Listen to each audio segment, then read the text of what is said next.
David Marcotte. I'm a Jesuit priest and a clinical psychologist, and I teach on the faculty here at Fordham University in New York City.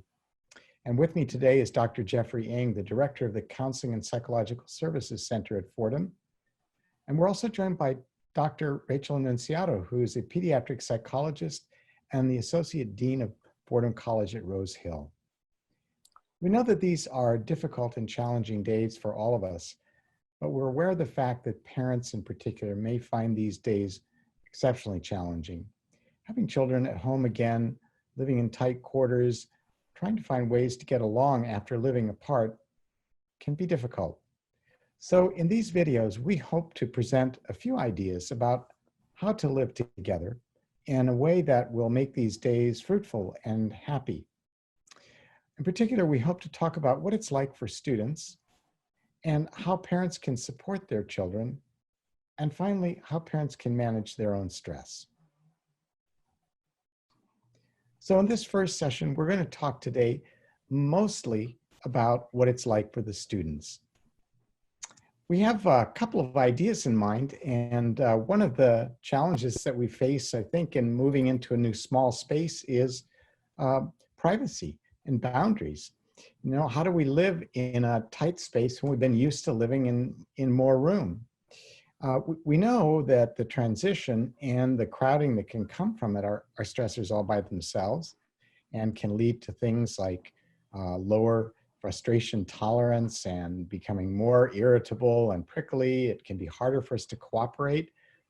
We even know that it has an effect on our physical health, like increasing blood pressure or stress, physical stress. So we'd like to talk, first of all, about how to deal with living in a tighter, smaller space. So we're just going to go back and forth and share a few thoughts. Yeah, I think one of the main challenges here are that our young adults are experiencing the transition to independent life, and college is a place where they're really able to practice that. And now, very abruptly, they've been sent back home. And it's really interesting. The conversations I've been having with students, some there's been no change at all. Others, it's very different to go from how you feel kind of like over break when suddenly like you're used to kind of staying out and doing your own thing, and now your parents are monitoring you again. But now this is going to go on for a long time. And then actually, I think for others, there's a sense of safety in going home during such a tumultuous time. And it's been really interesting to hear that perspective as well. But I think that could be something that families are navigating. That their student who's returned is kind of used to more freedom than they certainly can have right now in the context that we're in. Yeah, I think that in addition to having to navigate boundaries and physical space while being back home, as well as some of the developmental needs that students have around this age range, we also have to remember that our students experienced a lot of abrupt loss and disruptions throughout the last 3-4 weeks. Our seniors, for example, have lost their anticipated senior experience. A lot of our students had to say goodbye to friends without knowing when they might see them again. Planned activities, milestones, celebrations, programming that they had planned for the semester, they've lost all of those things in this very abrupt and unexpected way. And I think with any kind of loss that we all experience, it's understandable they would go through a process of grieving and mourning. And whatever those feelings and stages are that come with grieving, I think we need to allow our students to experience them. So everything from shock and denial to anger and frustrations about what happened, and also understandable sadness and feeling down and melancholy in light of the losses that they experienced. I think it's really important that we allow our students the time and the space to experience those feelings, and trusting that they will pass and that they will eventually come to a place of acceptance of the losses. The other really, I think, complicated part about all this is that the outcomes and the duration of this pandemic are uncertain for a lot of our students and for us. And I think it brings up this sense of what we sort of refer to as anticipatory grief. You know, that sense of uncertainty about what the future holds, a sense of sort of apprehension about the future, a sense of foreboding. And that makes it a little bit more sort of complicated than I think your sort of typical loss.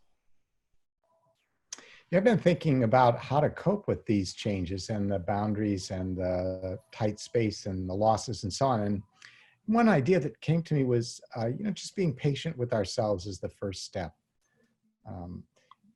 We might feel, things should go a certain way, or should be able to cope with things a particular way, or maybe we shouldn't get upset or angry. And it's just our human nature. And, maybe being patient is a first step. Yeah, I couldn't agree with that more, David. With all of the students and their families that we've been working with, we've really been trying to encourage them to be self-compassionate and more kind and gentler and more patient with themselves, trying to avoid being self-critical or self-punitive, trying to avoid, as you were saying, not shooting ourselves, right? And being as flexible and as reasonable with our expectations as possible. I mean, I know that can be hard for a lot of our high-achieving, high-performing students, and maybe for parents and families who expect high achievement from their students. But I think if there's any time that's worthwhile for us to try to let go of perfection, it would be right now. And I think I think they're also craving opportunities to talk this out in the classes that I've been teaching and during advising. I think it hasn't felt by any means repetitive yet to check in each time about what's going on at home and how are you balancing, how are your classes going. I have a colleague who teaches on Tuesday and Friday, and he's holding his class tomorrow out of interest. They said, we want to all come back together, even though it's a day off, just to keep these conversations going. And now they're sharing some of the conversations that they're having at home with family members. So that's great. There's this continuity and these connections forming between all of us. And it sounds like that's been very helpful. I'm really glad to hear that, Rachel, that faculty are carving out the time to give to students to really feel and to express what they're experiencing. Otherwise, if there's no opportunity to do that, I think we all know what happens to unexpressed feelings in the long run, right? They'll eventually wind up catching up with us. And so I would encourage parents to try to do the same as well. And I get that, our teenagers and young adults may not want to speak to us as parents. But I think, at least demonstrating that we're available and present if and when they want to speak goes a long way. Thanks very much. I think these are all very helpful suggestions for us to keep in mind as we try to live together under these new circumstances.